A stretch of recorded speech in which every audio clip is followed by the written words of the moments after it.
Oh my good lord. Ladies and gentlemen, 3 in the morning, Bad Batch, episode 2. Cut and Run is the name of the episode. And I really thought we were going to see my boy Hondo, but we went to the planet Seleucami, and we roll up. Everybody's just walking through the forest. We see some Nexu, and we see some just normal friggin' like farm animals. They're like the cows of Star Wars. I'm sure there is cows in Star Wars.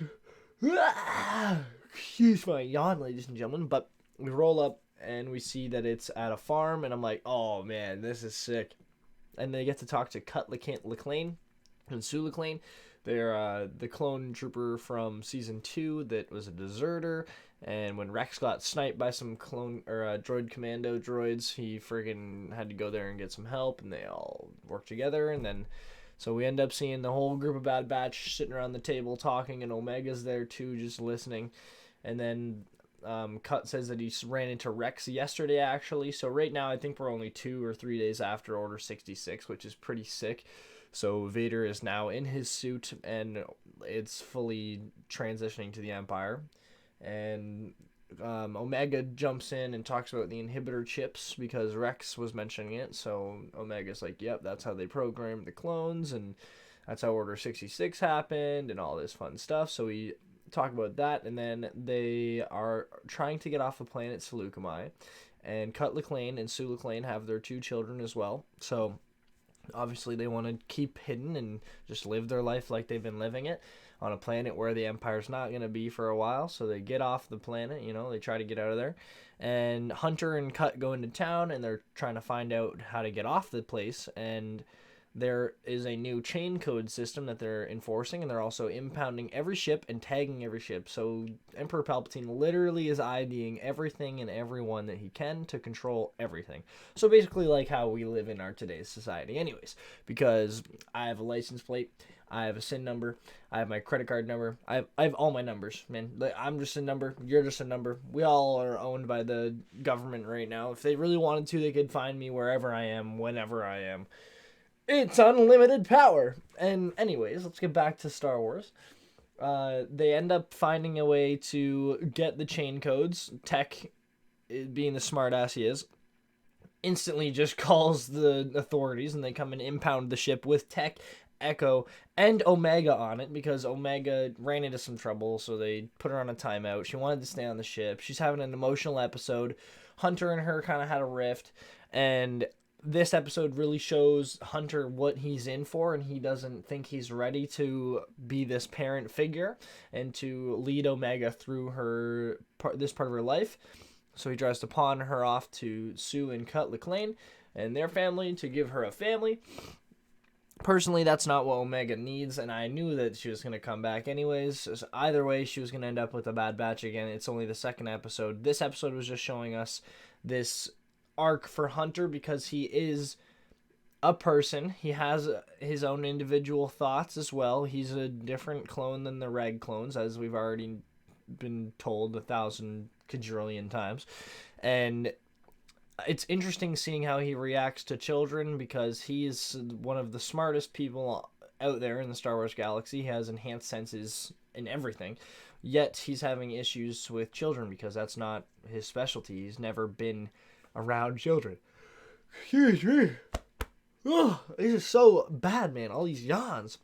But they end up getting impounded. They have their ship is locked down. They're literally under Republic or Empire control, not Republic, but it's the clones. So it's weird seeing the clones be all evil and act like they actually have, I don't know, a bad bone in their body, because now they're just robots, bro. They're basically just freaking seppies.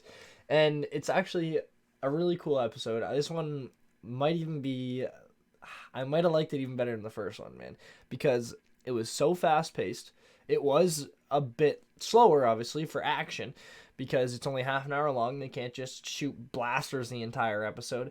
And we end up having to rescue Tech and Echo as they are trying to get the ship unimpounded. Echo's in there, scomped in with his little robot arm, trying to take the gravity lock off.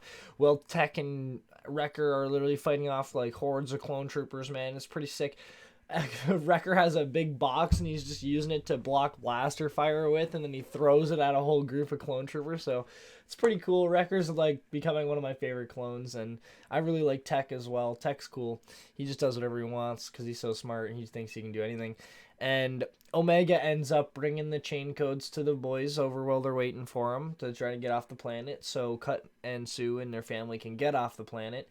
And meanwhile, Hunter's like, I made an extra one for you, babe. And surprises her and says, like, yeah, you're getting on the ship with Cut and Sue. They're going to give you a family, stuff that I can't give you.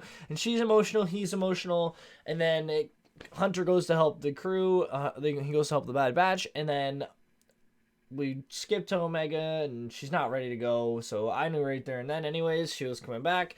And just before they're about to leave, all you see is, wait for me! And Omega's being all cute off in the distance, and she tries to come, and she runs in front of some clone troopers.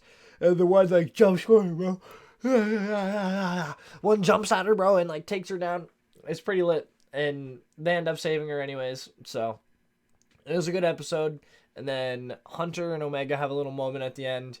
Just like how Grogu and Mando would, it's basically the same thing. I love it. I like this type of storytelling because the relationships matter in real life just like they do in television or movies.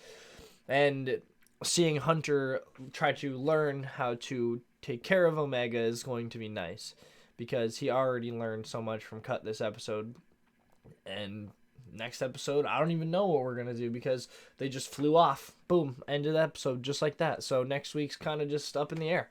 And I'm excited. They might be looking for Rex. That's all I have to say about that. I have really no clue, man. This TV show is unreal. It's so good. I didn't think we were going to see Cut Lachlan. I thought we were maybe going to see like Ahsoka and Rex right away. But here we go. We're probably going to try to find Rex now. But hopefully you guys like the video, and make sure you get caught up on the Bad Batch because that's all I'm going to be talking about every single Friday, man. Every single time the episode comes out, I'm talking about it and giving my opinion on it because I love Star Wars, and this Star Wars is not disappointing me right now. It is actually amazing. The Bad Batch, 10 out of 10 so far. This episode, 10 out of 10. But may the Force be with you guys. Don't forget to like, subscribe, comment down below, and I'll see you guys in the next video.